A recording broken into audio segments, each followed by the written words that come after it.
तो हम सबका स्वागत करते हैं। आज से हम एक नई श्रृंखला शुरू कर रहे हैं भगवान श्री चैतन्य महाप्रभु की लीलाओं का। देखिए, भगवान की दया से हम सबको बहुत फ्री टाइम मिल रहा है लॉकडाउन की कृपा से। भगवान जो भी करते हैं उसमें बहुत अच्छाई होती है। तो हमें तो मतलब बीमारी या दुख होता है, लेकिन हमें सोचना चाहिए हर स्थिति में मैं कैसे भक्ति में आगे बढ़ूं। प्रभुपाद जी बताते हैं भागवत में एक भक्त का गुण है कि वो भक्ति करता है बिना किसी रुकावट के, अहेतुकी अप्रतिहता। जो सच्ची भक्ति का मतलब है जिसमें भक्त जो है वो कोई किसी प्रकार की बाधा नहीं पैदा करता। वो हर समय यही सोचता है कि मैं भक्ति में आगे बढ़ता रहूं। कोई भी भौतिक स्थिति उसको रोक नहीं सकती। जैसे हम देखते हैं प्रहलाद महाराज ने सबसे पहला अपना भागवतम क्लास कहाँ अटेंड किया? आप लोग बताएंगे? अपने माता के गर्भ में थे, और अपनी माता के गर्भ में भी वो भागवत सुनने का प्रयास किया उन्होंने, और उसी से वो बड़े महान भक्त बन गए। तो भक्ति जो है वो है अहेतुकी अप्रतिहता, ययात्मा सुप्रसिद्धति। मतलब भक्ति में भक्त का जो विचार यही होता है कि भगवान को मुझे प्रसन्न करना है, किसने मेरे साथ है। तो आज मैंने एक विषय लिया है चैतन्य महाप्रभु के पार्षदों का। आज स्पेशल दिन है। आज जो है एक महान भक्त हैं जिनका आज आविर्भाव दिवस है। किसी को मालूम है आज किसका आविर्भाव दिवस है? कौन है महान भक्त?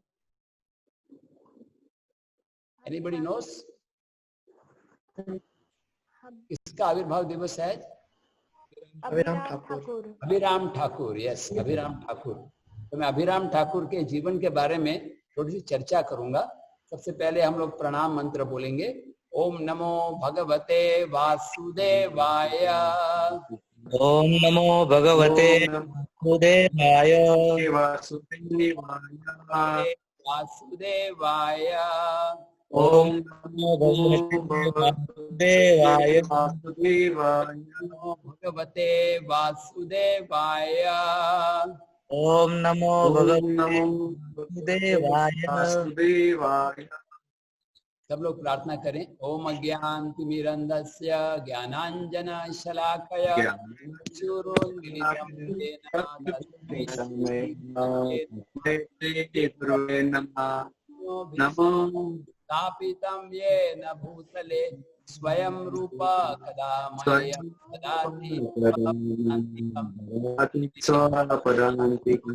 वंदेहं श्री गुरु श्रीयुतापदं श्री गुरु रूपं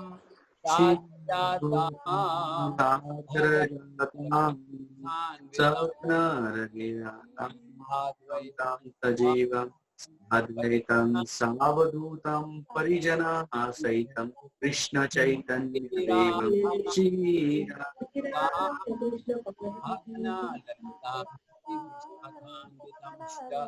नमः। ओम विष्णुपदाय कृष्णपृष्ठाय भूतले श्रीमते भक्तिवेदांत नमस्ते सरस्वती देवे गौरवाणी प्रचारिणे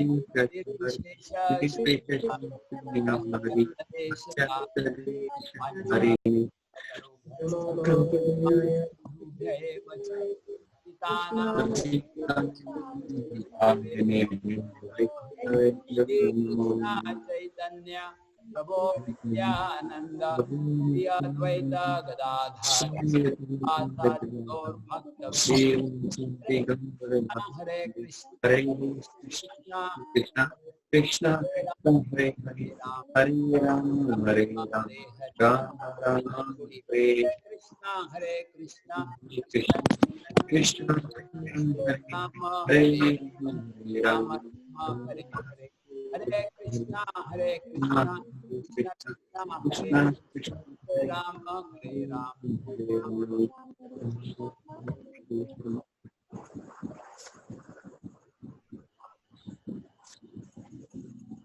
हरे कृष्णा। सब भक्तों का स्वागत है। हम आज उद्घाटन कर रहे हैं ये चैतन्य लीला के कार्यक्रम का। भगवान के भक्तों का गुणगान करना। दो चीजें महत्वपूर्ण हैं, एक तो भगवान का गुणगान करना और दूसरा है भगवान के भक्तों का गुणगान करना। करके चैतन्य महाप्रभु हैं, ये बताया जाता है कि ये भगवान के साथ ही उनकी लीला में उनकी सहायता करने के लिए आए हैं। ऐसे बताए, गौरंगे संगी गण नित्य सिद्ध कौरी माने। जो भगवान गौरंग के जो संगी गण है, पार्षद है, वो नित्य सिद्ध है। से ज्ञाए गौरंग जैसाए व्रजेंद्र सूतपाश। जो व्यक्ति समझ लेता है कि चैतन्य महाप्रभु के साथ जो भक्त रहते हैं, जैसे चैतन्य, नित्यानंद, फिर अद्वैत, गदाधर, श्रीवास ठाकुर, हरिदास ठाकुर, मुरारी गुप्ता, ये सब जो है भगवान की लीला में सहायता करने के लिए धरती पर आए हैं और उनके गुणगान करने से हम उनकी कृपा को प्राप्त करते हैं। श्रील प्रभुपाद जी बताते हैं कि जब कोई वैष्णव का आविर्भाव दिवस होता है या तिरोभाव दिवस होता है तो उस दिन विशेष उनकी कृपा हमें प्राप्त हो सकती है। कि आज अभिराम ठाकुर का आविर्भाव दिवस है। ये जहाँ पर प्रकट हुए वो जगह का नाम है खानकुल कृष्ण नगर। ये बंगाल में स्थान है, खानकुल कृष्ण नगर। और ये अभिराम ठाकुर जो हैं, ये ऐसे बताया जाता है कि ये भगवान कृष्ण के सखा हैं श्रीदामा, ये उनके ही अवतार हैं। मतलब ऐसे बताया जाता है कि जब भी भगवान श्री कृष्ण धरती छोड़कर चले गए तो वृंदावन से मथुरा गए, मथुरा से द्वारका और फिर अंत में अपने धाम चले गए। तो श्रीदामा जो है वो भगवान के लिए वेट कर रहे थे और एक गुफा में रहे। उनको लगा कि अगर भगवान चले गए तो फिर मैं बाहर नहीं आऊंगा। तो गुफा में रहे बहुत समय तक, 5000 साल बीत गए। और जब चैतन्य महाप्रभु का अवतार हुआ, चैतन्य महाप्रभु का अवतार हुआ नवद्वीप में, और फिर चैतन्य महाप्रभु के साथ नित्यानंद प्रभु लीला कर रहे थे। और फिर से चैतन्य महाप्रभु को लगा कि मेरे सखा श्रीदामा कहाँ पर हैं।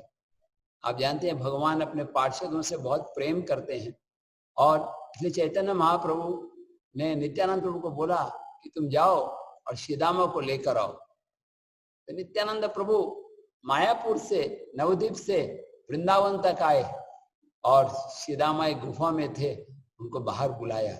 श्रीदामा, श्रीदामा, देखो मैं कौन हूँ, मैं वही बलराम हूँ जो आपके साथ खेलता था।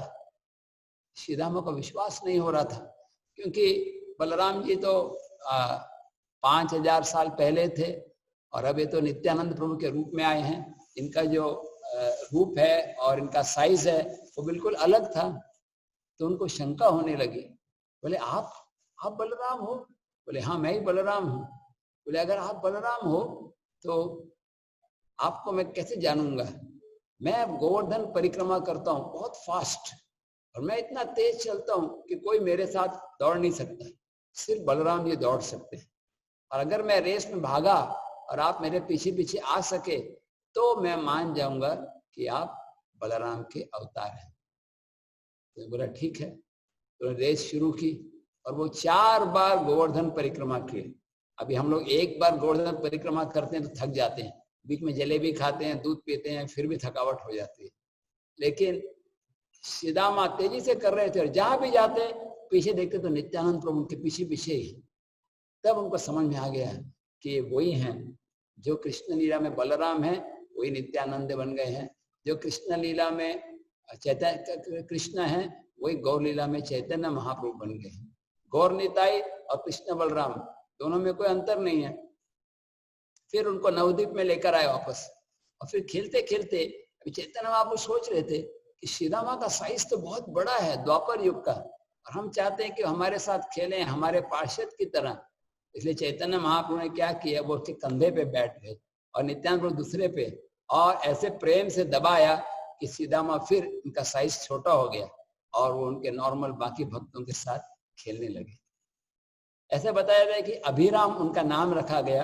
राम यानी बलराम जी का नाम है, यानी बलराम जी से अभिन्न भी माने जाते हैं, अभिराम या अभिराम ठाकुर बोलते हैं। फिर गौरंग महाप्रभु की लीला में भाग लेने लगे, और स्पेशली जब चैतन्य महाप्रभु ने नित्यानंद प्रभु को आदेश दिया कि तुम जाओ और बंगाल में प्रचार करो, तब उस समय उन्होंने उनको बोला कि तुम अपने साथ जो है अपने एक पार्षद को लेकर जाओ, ये अभिराम ठाकुर को। और भी कई पार्षद दिए थे लेकिन स्पेशली अभिराम ठाकुर। अभिराम ठाकुर के पास एक चाबुक था जिसको बोलते थे जय मंगल, और वो चाबुक इतना प्रभावशाली था कि अगर वो चाबुक से किसी को मारते तो बस उसको कृष्ण प्रेम मिल जाता। हरे कृष्ण। अभी अगर अभिराम ठाकुर को हम निवेदन करें, कभी वो आए हमारे शहर में, जहाँ भी आप हैं, मुंबई, पूना, बेंगलोर या अहमदनगर या सातारा, और वो सबको चाबुक मारे, सबको कृष्ण प्रेम मिल जाए बिना साधना के। लेकिन अभिराम ठाकुर का एक और गुण भी था, अगर वो कहीं पर जाते, अगर वो किसी को प्रणाम करते थे, और अगर जिसको प्रणाम किया है अगर वो व्यक्ति शुद्ध भक्त नहीं होता तो उसकी तुरंत मृत्यु हो जाती। अभी आपको शायद कारण समझ में आया होगा कि उनको हम क्यों नहीं बुला रहे हमारे इस्कॉन के सेंटर में, क्योंकि अभिराम ठाकुर इतने पावरफुल हैं। अगर वो प्रणाम करते हैं और जिसको प्रणाम कर रहे हैं अगर वो शुद्ध भक्त नहीं हुआ तो उसकी मृत्यु निश्चित है। और उसका एक और गुण था कि शालग्राम शिला, जब कोई शालग्राम शिला को प्रणाम करते थे, अगर मान लो वो शालग्राम शिला असली नहीं है, नकली है, तो शालग्राम शिला के टुकड़े टुकड़े हो जाते। तो एक बार ऐसा हुआ कि कटवा के पास स्थान है जिसका नाम है श्रीखंड। इस श्रीखंड के पास ही ये सब भक्त रहते थे, नरहरि, मुकुंद, मुकुंद के पुत्र रघुनंदन। तो मुकुंद सरकार, उनके बेटे का नाम था रघुनंदन। और एक दिन क्या हुआ कि मुकुंद सरकार अपने घर में रोज ठाकुर जी को, कृष्ण भगवान को भोग लगाते थे। उनके जो विग्रह हैं वो विग्रह का नाम है गोपीनाथ। तो गोपीनाथ की अच्छी सेवा करते थे, लेकिन एक दिन किसी कारणवश उनको कहीं बाहर जाना था। तो उन्होंने अपने बेटे को बोला कि रघुनंदन, मैं तो बाहर जा रहा हूँ और मैं ये चाहता हूँ कि आप रोज भगवान को भोग लगाओ। तो बोले ठीक है। तो उनको लड्डू भोग लगाना था।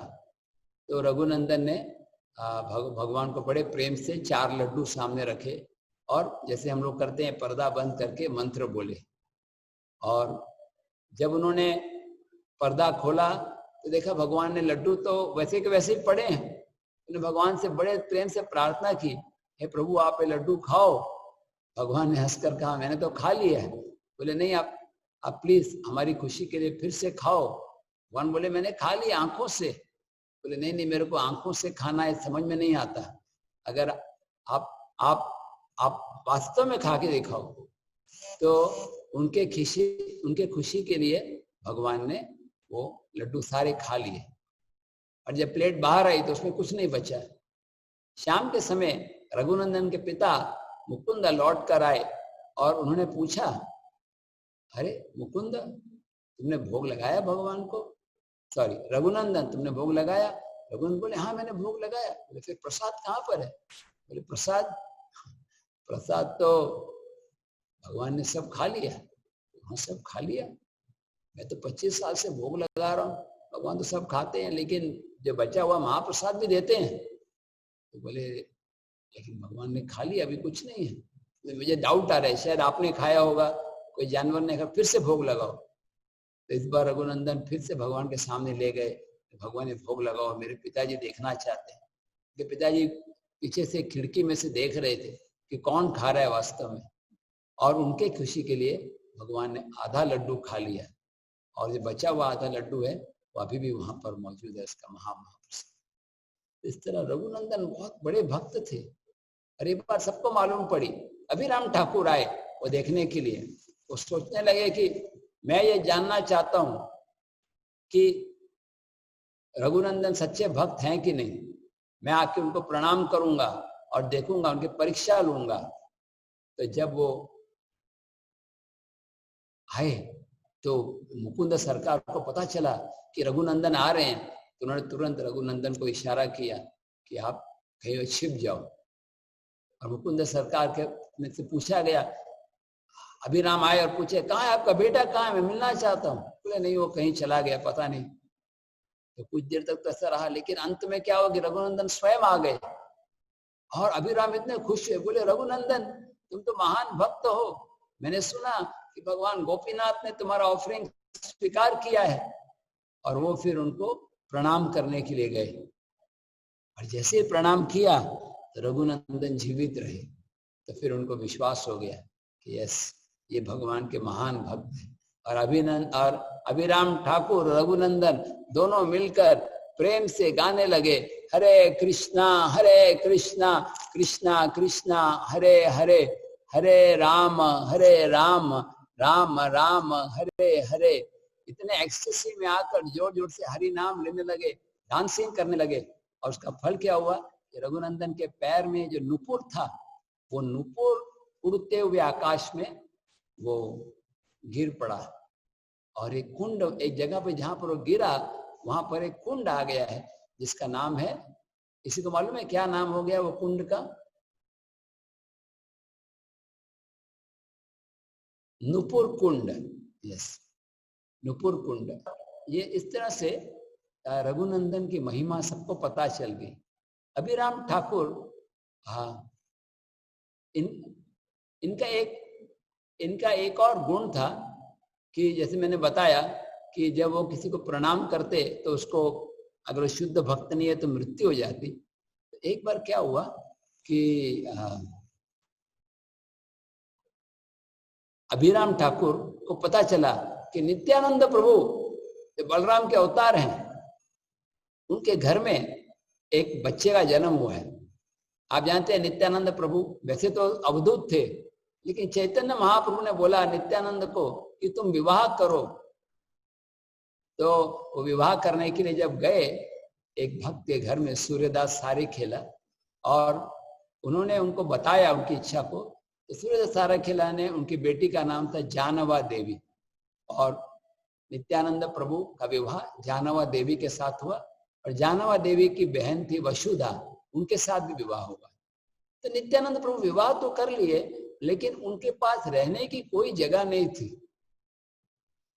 जनरली क्या होता है कि लोग पहले अपना मकान बसाते हैं, बाद में विवाह करते हैं, लेकिन यहाँ पर उल्टा था। उन्होंने विवाह कर लिया और उनके पास कोई जगह ही नहीं थी। तो बहुत वो एक गंगा के किनारे एक जमींदार बैठे थे और उनके पास वो जमीन मांगने गए। बोले हम विवाहित हैं, हमको कोई जगह चाहिए रहने के लिए। लेकिन ये जो जमींदार था वो बहुत दुष्ट स्वभाव का था। वो गुस्से में आके बोला, आप निताई हो, अवधूत, आपको क्या चाहिए? बोला मुझे कुछ जमीन चाहिए। तो वो व्यक्ति ने देखा गंगा के किनारे कुछ राख थी। अग्नि में जब हम लकड़ी जलाते हैं तो राख आती है। तो उन्होंने कुछ राख को अपने हाथ में लिया, उसको गंगा जी में फेंक दिया। गंगा जी में फेंक दिया, बोले यही तुम्हारी जमीन है। तो लेकिन नित्यानंद प्रभु तो भगवान है, उनकी इच्छा स्ट्रांग थी। जैसे उन्होंने राख को फेंका, जहां पर राख को फेंका पानी में, उधर से जमीन आ गई और वो जगह का नाम हो गया खरदाह। हरे कृष्ण। ओंकार गोपाल प्रभु जी का जवाब आ गया, जगह का नाम है खरदाह। खरदाह ये बहुत महत्वपूर्ण जगह है, ये पानीहाटी के पास में है। आप में से कितने भक्त गए हैं पानीहाटी, चिड़ा दही फेस्टिवल वाला स्थान? हाथ ऊपर करें, बोलो हरि बोल। कोई गए हैं वहां पर पानीहाटी? हरि बोल। तो पानीहाटी वो स्थान है जहां पर रघुनाथ दास के ऊपर कृपा की थी नित्यानंद प्रभु ने।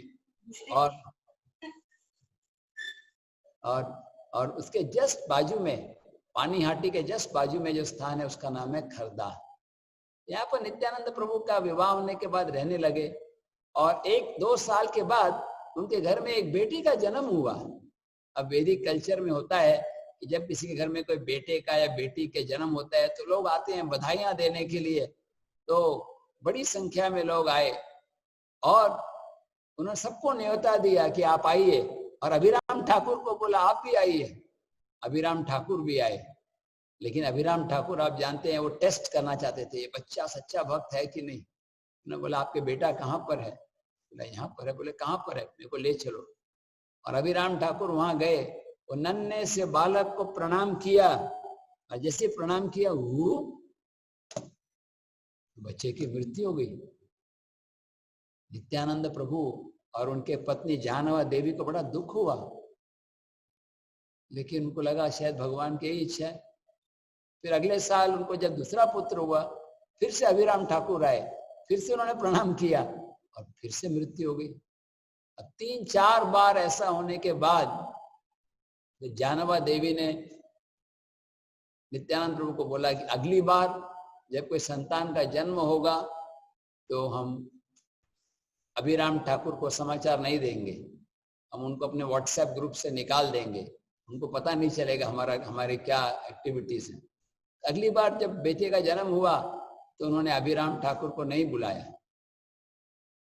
तो अभिराम ठाकुर अपने घर में थे, किसी और व्यक्ति ने आकर बोला, अभिराम अभिराम आपको पता चला नित्यानंद के घर में बेटे का जन्म हुआ? अभिराम बोले मैंने सुना तो है, लेकिन मुझे बुलाया नहीं है तो मैं कैसे जाऊं?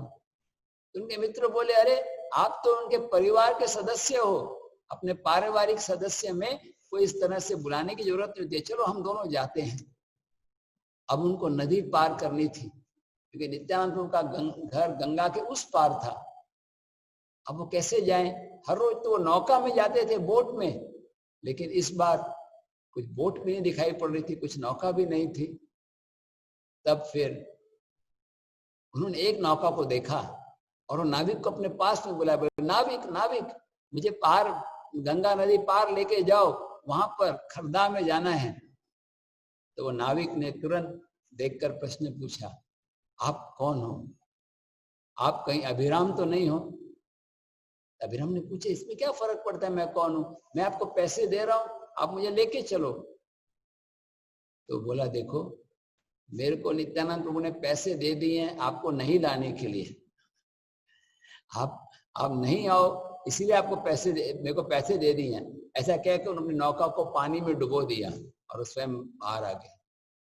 तब अभिराम ठाकुर ने सोचा कि अब मुझे जाना ही है, मैं कैसे भी जाऊंगा। अपने सिर के ऊपर जो कपड़ा था वो कपड़े को निकाल के पानी में रखा और उसका आकार एक नौका की तरह बना दिया और उसी पर बैठकर वो नदी पार चले गए। नित्यानंद प्रभु के घर उनके बेटे की परीक्षा लेने के लिए इस बार नित्यानंद प्रभु और उनकी पत्नी जानवा देवी वो दोनों बाहर आ गए और आकर अभिराम ठाकुर बोले, अभिराम जी आप यहीं से हमें बधाई दे दो, आशीर्वाद दे दो, आप अंदर मत आओ प्लीज प्लीज, हमें डर लग रहा है, कहीं आप आओगे आप प्रणाम कर। अभिराम बोले, आप डरने की कोई बात नहीं, इस बार जो आपके बेटे का जन्म हुआ है वो स्वयं भगवान के अवतार हैं, ये क्षीरोदक्षाई विष्णु के अवतार हैं जो कृष्ण के विस्तारित स्वरूप हैं, इसलिए आप चिंता मत करो, इस बार आपके बेटे की मृत्यु नहीं होगी। इस बार वो गए और उस पुत्र को प्रणाम किया और उसकी मृत्यु नहीं हुई। वो पुत्र जो है महान वीरभद्र, ये वीरचंद्र हो गए जो भगवान के ही पार्षद हैं। और उसके बाद उनको एक पुत्री हुई जिनका नाम था गंगा देवी। अभिराम ठाकुर ने दोनों को अपना आशीर्वाद दिया। तो ये थोड़ा मैंने संक्षिप्त में बताया अभिराम ठाकुर के बारे में। और हाँ, वीरचंद्र वीरभद्र गोस्वामी उनका नाम था उनके बेटे का। तो एक और बहुत सुंदर घटना है, एक और महान भक्त जिनका नाम था सारंग ठाकुर। सारंग ठाकुर ये भगवान चैतन्य महाप्रभु के विशेष पार्षदों में से एक थे। ये गंगा के उस पार रहते थे, इस तरफ मायापुर था चैतन्य महाप्रभु का स्थान और नदी के उस पार मामगच्छी। मामगच्छी वो स्थान है जहां पर सारंग ठाकुर का घर था। और श्री चैतन्य महाप्रभु बोले, सारंग ठाकुर तुम इतने महान भक्त हो, तुम कृष्ण भक्ति का प्रचार करो, तुम दीक्षा दो, शिष्य बनाओ। तो वो बोले, नहीं नहीं नहीं, ये संभव नहीं है, मैं तो योग्य नहीं हूँ। बोले, नहीं, मैं आपको आज्ञा दे रहा हूँ, आपको योग्यता प्रदान कर रहा हूँ, आप स्वीकार करो। अंत में वो बोले, ठीक है, कल जो व्यक्ति मुझे सबसे पहले मिलेगा मैं उसको अपना शिष्य बना दूं। तो बोले ठीक है। अगले दिन सवेरे वो गए गंगा स्नान करने के लिए और उन्होंने एक छोटे बालक को देखा। वास्तव में वो बालक की मृत्यु हो चुकी थी। वैदिक कल्चर में अगर किसी को सांप के काटने से मृत्यु होती है तो उसको जलाते नहीं बल्कि उसको गंगा जी में बहा देते हैं। गंगा में अगर किसी के शरीर के बहाया जाए या उसकी अस्थि को विसर्जन किया जाए तो उसको बहुत पवित्र माना जाता है। तो सारंग ठाकुर ने छोटे बालक को देखा, मर गया था, लेकिन सारंग ठाकुर उसके कान में जाकर जोर से महामंत्र बोले। सब बोलिए, हरे कृष्णा कृष्णा कृष्णा हरे हरे, हरे राम राम राम हरे हरे। और वो बालक जिसके भी मृत्यु हो गई थी उसके प्राण वापस आ गए और थोड़ी देर बाद वो सारंग ठाकुर के आश्रम में रहने लगा। कुछ लोग बोलते हैं उसका नाम हो गया मुरारी चैतन्य। और उनके माता पिता को जब पता चला कि हमारा मृत बालक जीवित हो गया है तो बहुत प्रसन्न हो गए। वो आए सारंग ठाकुर के पास और बोले, ये जो आपके आश्रम में नया बच्चा रह रहा है ये तो हमारा बेटा है, इसको वापस हमारे पास भेज दो। तो सारंग ठाकुर बोले कि ये बच्चे से आप पूछिए, उसकी जो इच्छा हो। तो छोटे बालक से पूछा, उसने जवाब दिया कि देखो मेरी तो मृत्यु हो चुकी थी लेकिन मेरे को जीवित किया सारंग ठाकुर ने। उन्होंने मुझे शरीर को भी जीवित किया और मेरी आत्मा जो भगवान को भूल गई थी उसको उन्होंने जीवित किया, इसलिए वो मेरे आध्यात्मिक पिता है। गुरु वो है जो हमारी चेतना को जागृत करता है। भक्ति विनोद ठाकुर अपने भजन में ऐसा कहते हैं, जीव जागो गौर चंद्र बोले, कोत निद्रा जाओ माया पिशाची रख बोले। वेकअप स्लीपिंग सोल्स, हे जो बद्ध जीव जो संसार में सो रहे हो, जागो। सोने का मतलब क्या है? भगवान के साथ अपने संबंध को भूल जाना। और जागृति का मतलब क्या है? भगवान के साथ अपने रिश्ते को पहचान लेना, ये जान लेना कि मैं कृष्ण के दास हूं, मैं उनके दासों के दासों का दास हूं। तो इस तरह से सारंग ठाकुर की कृपा से इनको एक नए जीवन की प्राप्ति हुई। श्री चैतन्य महाप्रभु के जो पार्षद हैं उनके लीलाएं तो बहुत सारे अनंत हैं। हमारा ये प्रयास रहेगा ये जो हम लोग रोज 1 घंटे का जो हिंदी में चैतन्य चरितामृत कर रहे हैं, इसमें हम आदि लीला के 10वें अध्याय से सिस्टमेटिकली स्टडी करेंगे, क्योंकि चैतन्य महाप्रभु के जो वृक्ष है उसके वर्णन करूंगा। महाप्रभु उस वृक्ष के मेन जो जड़ हैं और उसके बहुत सारी शाखाएं हैं। और ये शाखाएं क्या हैं? ये चैतन्य महाप्रभु के भक्त जैसे रूप गोस्वामी, सनातन गोस्वामी या मुकुंद सरकार या शिवानंद सेन, ये सब चैतन्य महाप्रभु के वृक्ष के अलग अलग डालियां हैं। तो भक्त जो आज मैंने चुने हैं ये चैतन्य महाप्रभु के बहुत प्रिय भक्त हैं। उसमें से 4 या 5 भक्तों की हम चर्चा करेंगे। जय जय श्री चैतन्य जय नित्यानंद,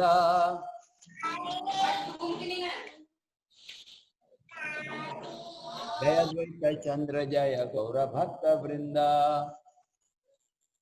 जय जय श्री चैतन्य जय नित्यानंद, जय श्री चैतन्य प्रभु नित्यानंद, जय द्वैत चंद्र जय गौर भक्त वृंदा, जय चंद्र जय गौर भक्त वृंदा। तो यहाँ पर चैतन्य महाप्रभु के जो ब्रांचेस हैं, जो पेड़ है, उसकी शाखाओं का वर्णन किया गया। तो पहली शाखा जिसका वर्णन किया गया है वो है श्रीवास पंडित। श्रीवास पंडित के 3 भाई थे, एक है श्रीवास, दूसरे हैं श्री राम और तीसरे हैं श्रीपति और चौथे का नाम है श्रीनिधि। श्रीवास, श्री राम, श्रीपति और श्रीनिधि। इसमें बताया गया है श्रीवास पंडित हैं, वो किसके अवतार हैं? कोई बता सकता है श्रीवास पंडित किसके अवतार हैं? नारद मुनि। यस, नारद मुनि। जो कृष्ण लीला में नारद मुनि हैं, वही गौरंग महाप्रभु की लीला में श्रीवास ठाकुर के रूप में आते हैं। तो श्रीवास ठाकुर ये गृहस्थ आश्रम में थे और वो अपने उदाहरण से सिखाते हैं कि किस तरह से व्यक्ति गृहस्थ आश्रम में रहकर भी भक्ति कर सकता है। श्रीवास ठाकुर के पत्नी का नाम था मालिनी देवी और उनके बारे में बताया जाता है कि उनके घर में सतत कीर्तन होता रहता था, स्पेशली विशेष करके रात को भी कीर्तन होता था और श्री चैतन्य महाप्रभु उस कीर्तन में भाग लेते थे, बहुत प्रेम के साथ नृत्य करते थे। तो बहुत विशेष लीला है इस कीर्तन में, इसको बोलते हैं कि महाप्रकाश लीला। और ये महाप्रकाश लीला में क्या होता है कि श्री चैतन्य महाप्रभु सब भक्तों को एक एक करके बुलाते हैं और सबकी इच्छाओं को पूरी करते हैं। तो जनरली जैसे आप जानते हैं कि चैतन्य महाप्रभु कभी अपने आप को भगवान नहीं कहते। अगर कोई व्यक्ति उनको कहता है कि आप भगवान हो, तो चैतन्य महाप्रभु अपने कानों को बंद कर देते हैं और वो बोलते हैं विष्णु विष्णु।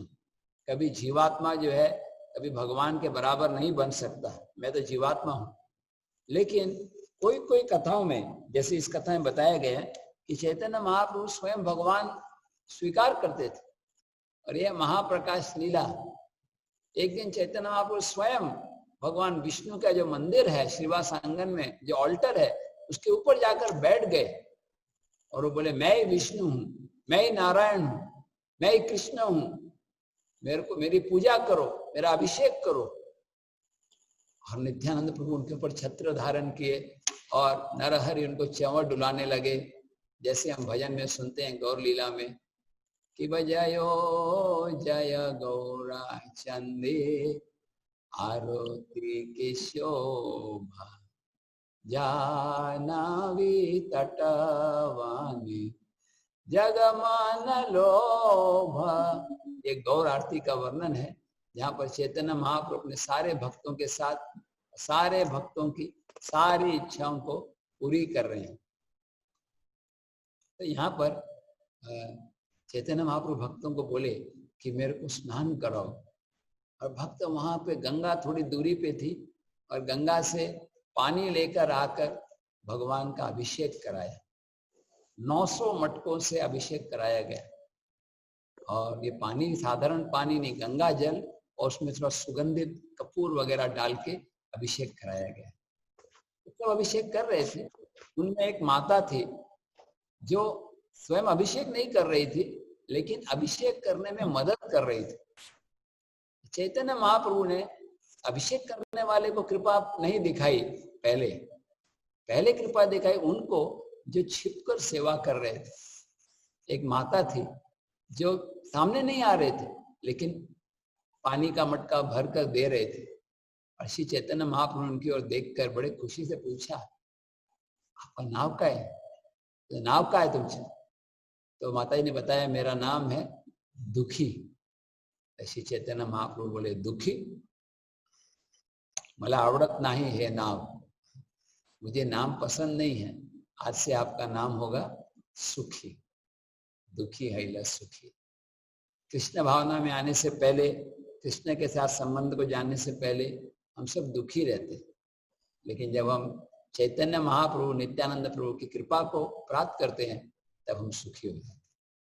इसलिए बहुत सुंदर भजन है जो हम गाते हैं कई बार, श्री कृष्ण चैतन्य प्रभु दया कर मोरे, तुम बिना के दयालो जगत संसारे।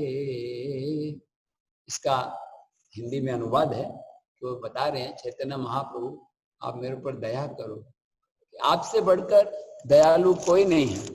पतित पावन हेतु तव अवतार, मौसम पतित प्रभु न पाई बिहार। भक्त ऐसे प्रार्थना कर रहे हैं भगवान से कि आपका अवतार हुआ है पतितों का उद्धार करने के लिए, और मेरे से बढ़कर पतित कोई नहीं है। एक भक्त अपने आप को सबसे पतित मानता है। और फिर आगे प्रार्थना करते हैं, हा प्रभु नित्यानंद प्रेमानंद सुखी। हे नित्यानंद प्रभु, आप तो प्रेम के सागर में सुखी रहते, कृपा वाला को न करो आमी बड़ा दुखी। आप मेरे ऊपर कृपा करो, मेरे ऊपर अपनी दृष्टि डालो, मैं बहुत दुखी हूं। मतलब बिना नित्यानंद प्रभु और चैतन्य महाप्रभु की कृपा के हम सब दुखी हैं, लेकिन जब गौर निताई की कृपा मिलती है तब हम सुखी हो जाते हैं। कैसे? गौर निताई की कृपा का मतलब है हरे कृष्णा मंत्र में रुचि जागृत करना। स्पेशली ये जो अभी समय से हम गुजर रहे हैं, काफी दुखदायी स्थिति है। हमें न केवल अपने लिए जप करना है, पूरी मानवता के लिए। आप देख रहे हैं कि कैसे भारत में तो फिर भी अभी स्थिति थोड़ी कंट्रोल में है, अमेरिका में, इटली में इतने सारे लोगों को बीमारी हो रही है कोरोना की, और इतने सारे लोगों की मृत्यु भी हो रही है। हर दिन 1000 से ज्यादा लोग की मृत्यु हो रही है सिर्फ खाली अमेरिका में। कंपैशन, दया की भावना होनी चाहिए सबके प्रति, और साथ साथ ये भी सोचना चाहिए कि भौतिक जगत का स्वभाव ही है, क्या किया जा सकता है। भगवान श्री कृष्ण भगवद गीता में कहते हैं ये दुनिया है दुखालयम अशाश्वतम, ये दुखों से भरी हुई है और अशाश्वत। एक चीज है कि दुख से भरी है, वो तो है ही, लेकिन साथ साथ इसके बावजूद भी आप रह नहीं सकते। अगर आप सोचोगे चलो दुख है तो हम सहन कर लेंगे, लेकिन अंत में गेट आउट सर, आपको यहाँ से निकलना होगा। तो इसीलिए हमें चैतन्य महाप्रभु नित्यानंद प्रभु का आश्रय लेने, स्पेशली लॉकडाउन पीरियड में मेरा सुझाव है कि हम थोड़ा एक्स्ट्रा जपा करें, क्योंकि अभी में समय ज्यादा मिलता है। जो लोग ऑफिस जाते थे अभी उनको आने जाने का समय बच जाता है, या तो ऑफिस बंद हो गए हैं या वर्क फ्रॉम होम है, उसमें थोड़ा टाइम बच जाता है। तो हम कम से कम 25 माला या 32 माला करने का प्रयास करें, जितना भी हो सके। और अभी इस बार रविवार को एकादशी आ रही है, संडे को है ना एकादशी? प्रदीप प्रभु, एकादशी कभी है इस बार? शनिवार को। शनिवार या रविवार? 19 तारीख को ना? संडे है ना? तो खैर जो भी दिन हो, चाहे शनिवार रविवार, एकादशी का दिन, इस बार की एकादशी को हमें बहुत गंभीरता से ग्रहण करना है। Yes, I have to chant the holy name very sincerely, प्रार्थना भाव से।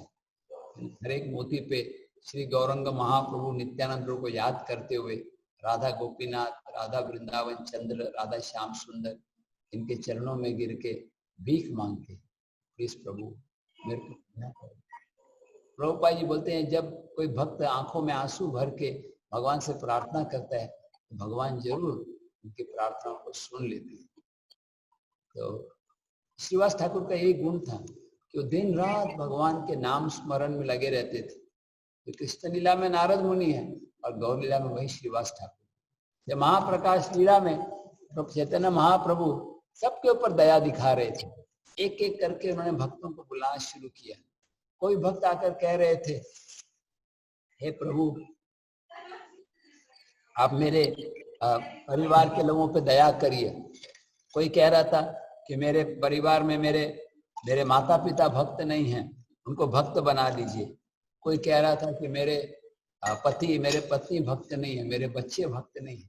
सब एक दूसरे के लिए प्रार्थना कर रहे। तब श्री चैतन्य महाप्रभु ने सबसे पहले हरिदास ठाकुर को बुलाया।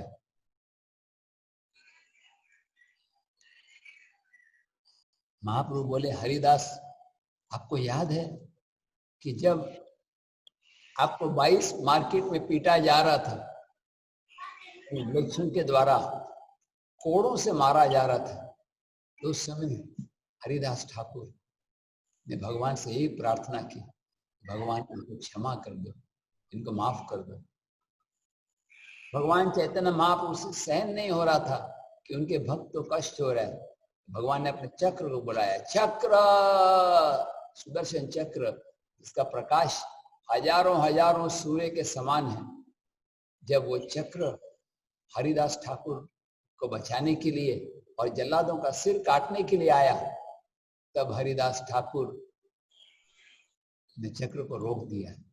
उन्होंने कहा कि मैं अपने कष्ट को, अपने दुख को सहन कर सकता हूं, लेकिन मैं कभी नहीं सहन कर सकता इन जल्लादों को कष्ट।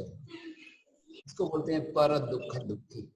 ये वैष्णव का लक्षण है कि जो उनके प्रति अपराध कर रहे हैं, जो उनको मृत्यु दंड देने का प्रयास कर रहे हैं, वो उनके लिए भी चिंतित है। श्री प्रभुपाद जी के गुरु महाराज भक्ति सिद्धांत ठाकुर कहते थे ऐसा कि we should try to do the greatest good for the worst enemy. जो हमारे सबसे बड़ा शत्रु है, उसके लिए भी सबसे बड़ी अच्छाई की हमें कामना करनी चाहिए। हमें द्वेष का भाव नहीं रखना चाहिए। कोई हमारे से द्वेष भी करे, उसके साथ प्रेम करना चाहिए। हरिदास ठाकुर 22 मार्केटों में पीटा जा रहा था, भगवान ने अपना चक्र भेजा, लेकिन हरिदास ने चक्र को वापस कर दिया। फिर कैसे रक्षा हुई हरिदास ठाकुर की, तो बता सकते हैं? How was Haridas Thakur protected? आप में से कोई बताएंगे इसका उत्तर? भगवान उनके ऊपर लेट गए, भगवान ने वो बड़े सहन कर लिए। भगवान ने अपने शरीर से हरिदास ठाकुर के शरीर को ढक दिया। भगवान और भक्त का ऐसा प्रेम का संबंध है। हरिदास ठाकुर कष्ट क्यों सहन कर रहे हैं? जिससे भगवान का नाम प्रचार हो। और भगवान क्यों कष्ट सहन कर रहे हैं? जिससे हरिदास ठाकुर की रक्षा हो। भगवान कहते हैं कि साधु मेरे हृदय में रहते हैं, मैं साधु के हृदय में रहता हूँ। साधु मेरे अलावा कोई जानते ही नहीं है, और मैं भी साधु के अलावा कुछ नहीं जानता। ऐसा भगवान में और भक्त में प्रेम का संबंध है। और ये जो भक्त और भगवान का जो प्रेम का संबंध है, इसी को भक्ति योग कहते हैं। भगवान कहते हैं अहम ही भक्त पराधीनो। भगवान बोल रहे हैं मैं भक्तों के अधीन हूँ, मैं स्वतंत्र नहीं हूँ। साधु हृदयमय्यम, साधु मेरे हृदय में रहते हैं और मैं साधु के हृदय में रहता हूँ। साधु मेरे अलावा कुछ नहीं जानते और मैं भी साधु के अलावा कुछ नहीं जानता। ऐसा प्रेम का आदान प्रदान, इसी को भक्ति योग कहते हैं।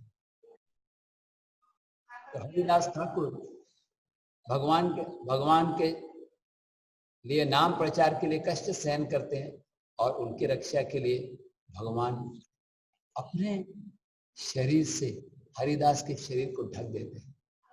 और अंत में 1 मार्केट, 2 मार्केट, 3 मार्केट में भी मार पड़ने पर भी हरिदास ठाकुर मुस्कुरा रहे होते हैं और मुख से बोल रहे होते हैं हरि हरि हरि हरि हरि हरि हरि हरि हरि हरि हरि हरि हरि हरी हरी हरी हरी हरी हरी हरी हरी हरी हरि नो मोर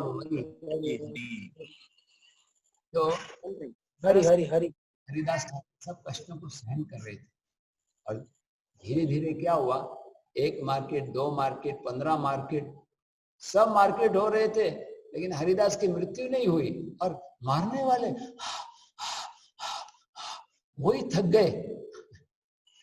हरिदास पूछे क्या हो गया भैया, ऐसा लग रहा है आपकी पिटाई हो रही है, आप इतना थक क्यों गए, डर गए? तो जल्लादों ने कहा हरिदास देखो, अगर तुम्हारी मृत्यु नहीं हुई तो फिर हमको मारा जाएगा, क्योंकि ये जो नवाब है ये हमारे को जो ड्यूटी दिया है, अगर हम अपनी ड्यूटी को पूरा नहीं करते तो हमको मृत्यु दी जाएगी।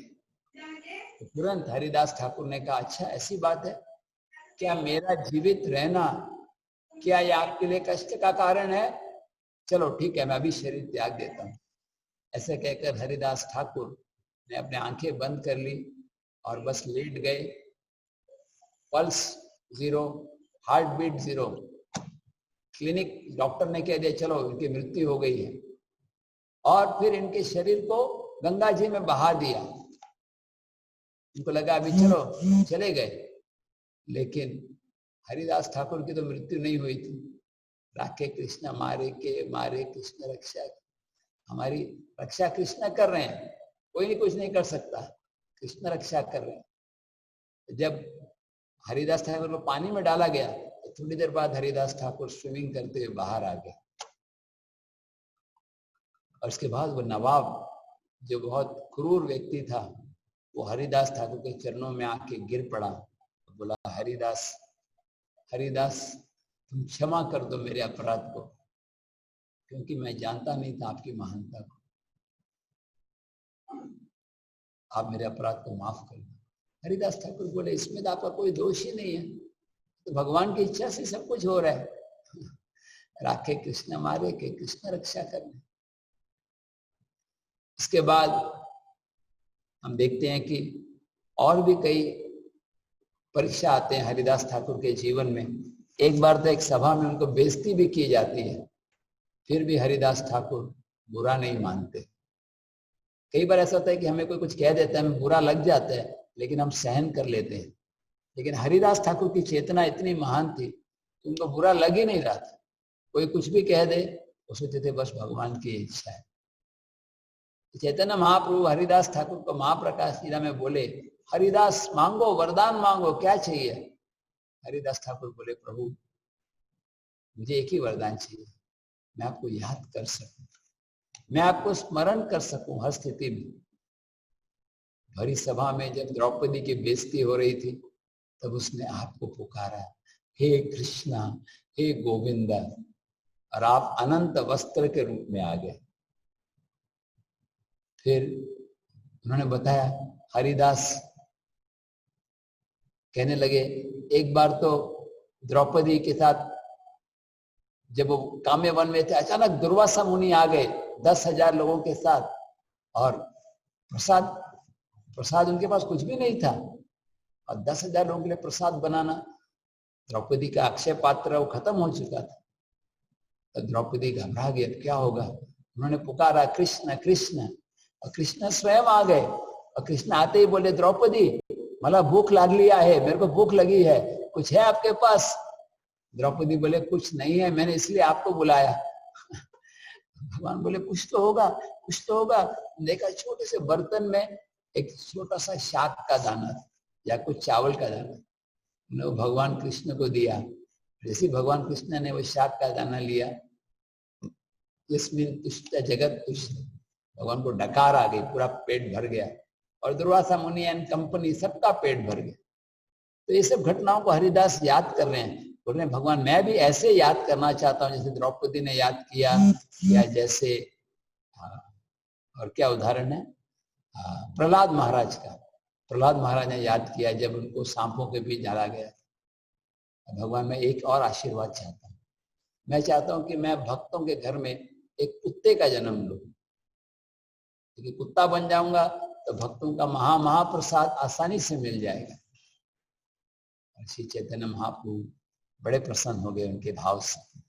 तो भगवान ने बोला, मुरारी को बुलाओ, मुरारी गुप्ता। और मुरारी गुप्ता जब आए तो चैतन्य महाप्रभु उनको कौन सा रूप दिखाया?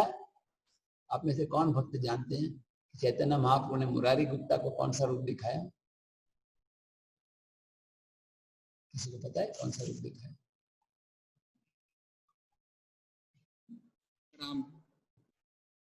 श्री रामचंद्र या सीताराम।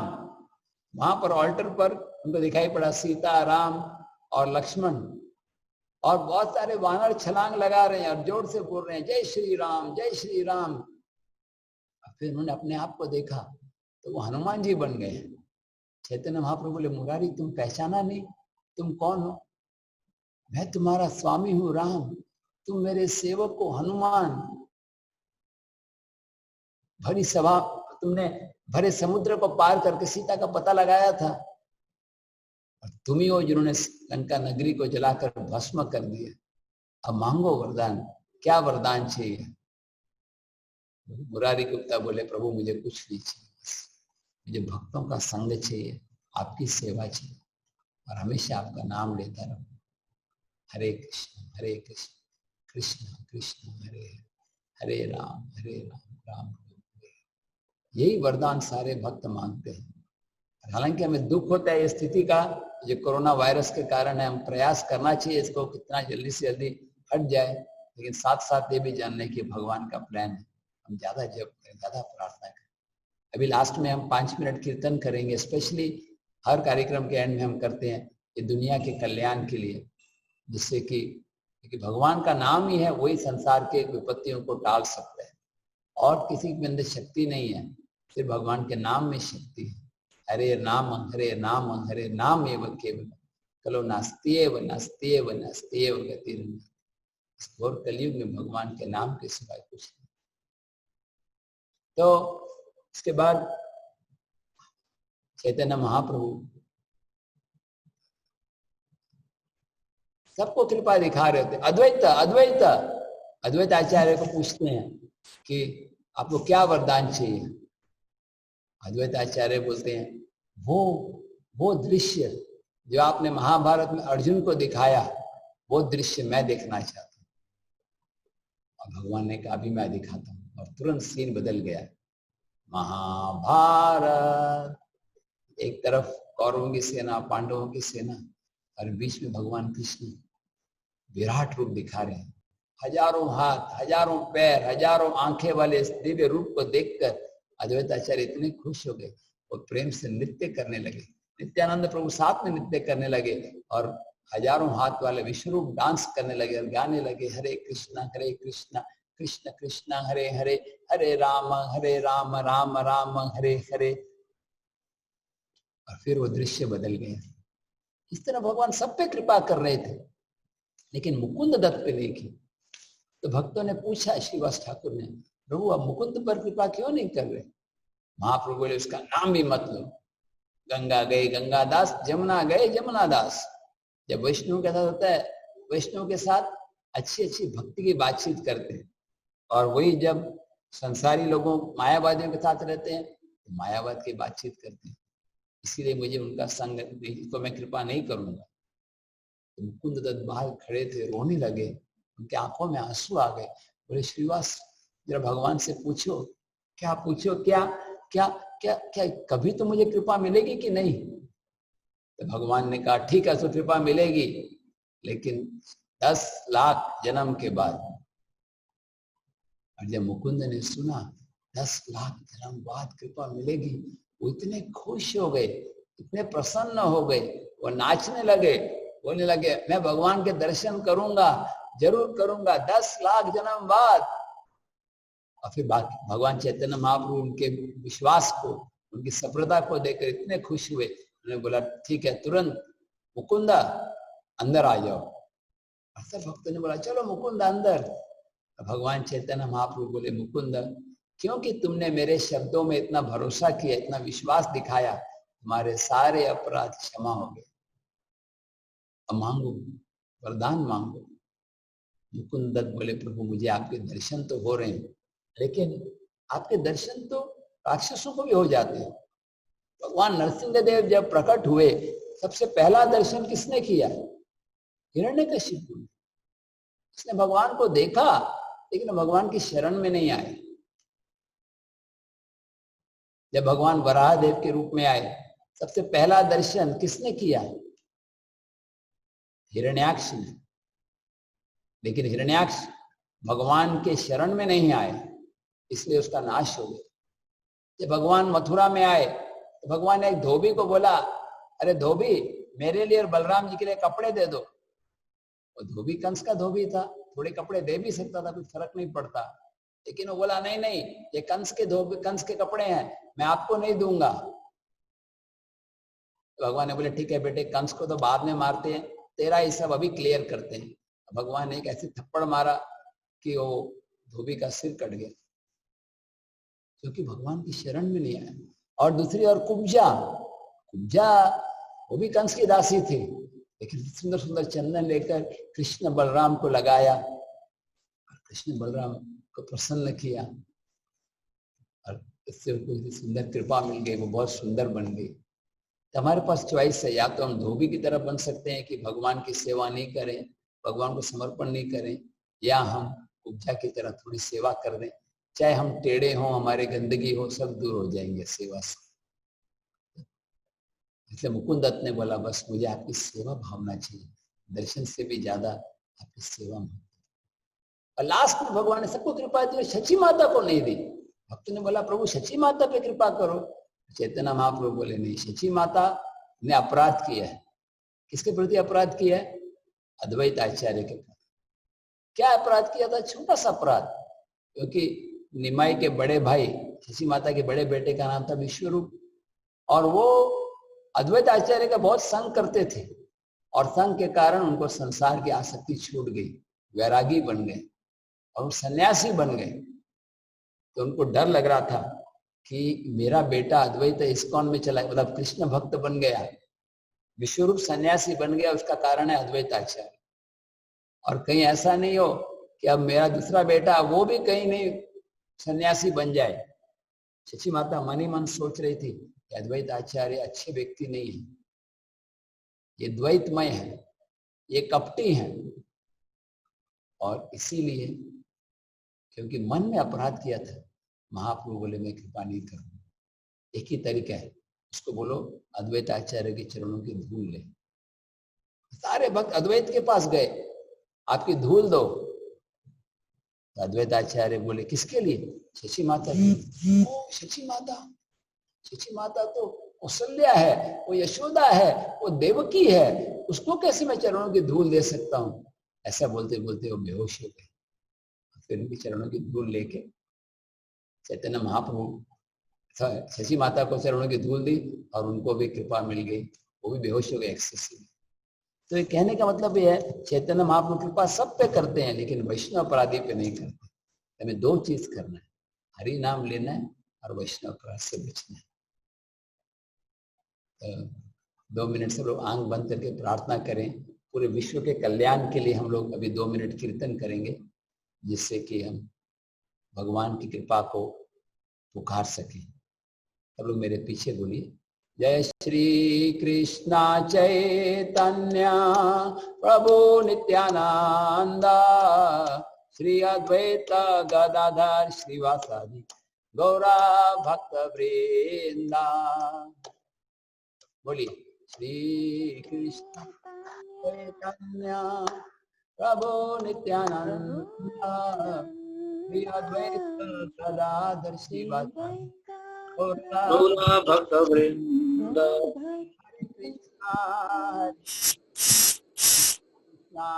हरे हरे